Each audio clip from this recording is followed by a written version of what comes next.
Hello everyone. Today we will be reading Iggy, Peck, Architect by Andrea, Beaty, illustrated by David Roberts.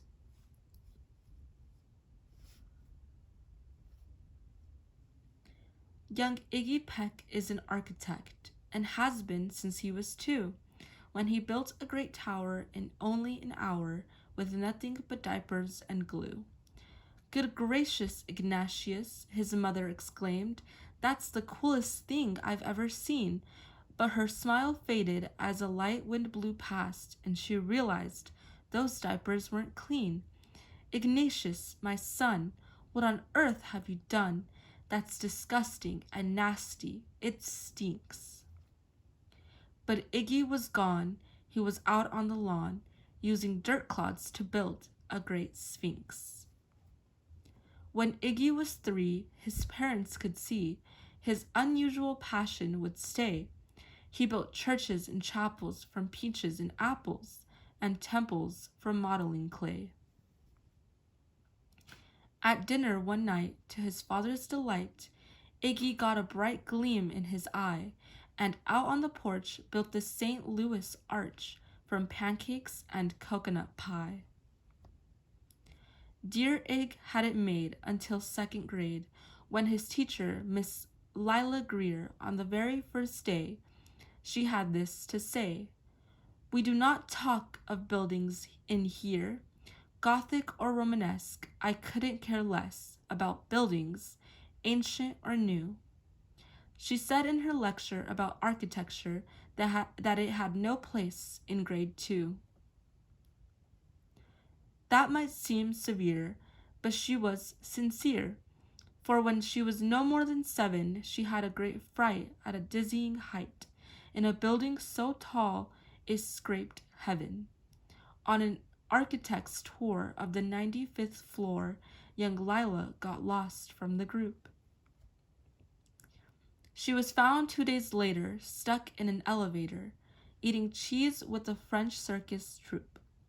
After that day, it's quite safe to say, she thought all building lovers were nuts.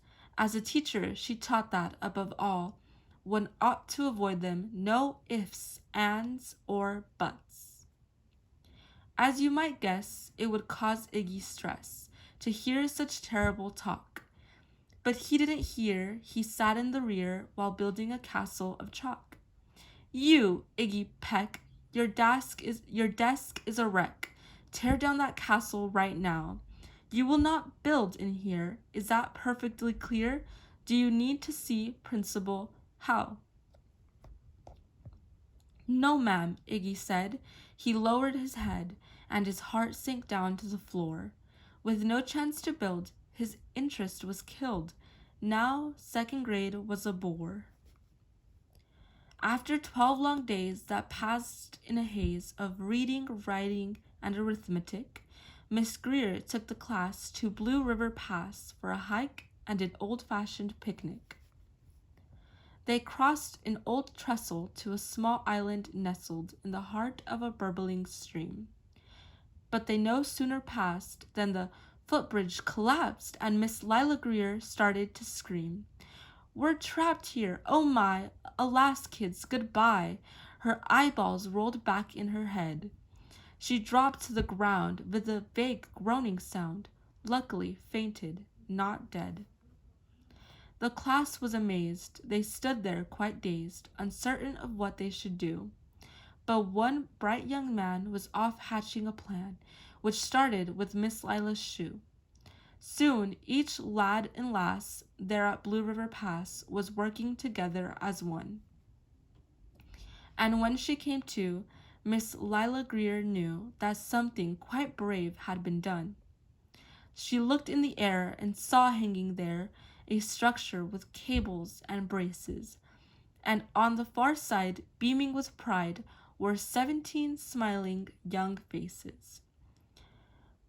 Boots, tree roots and strings, fruit roll-ups and things, some of which one should not mention, were stretched ridge to ridge in a glorious bridge, dangling from shoestring suspension. It all became clear to Miss Lila Greer as she crossed that bridge over the stream.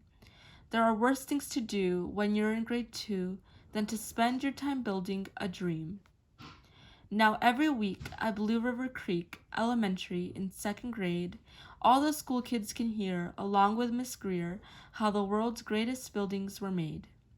The weekly guest speaker in t-shirt and sneakers talks of buildings from Rome to Quebec.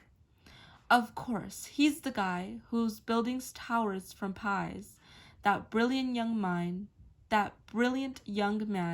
Iggy Peck.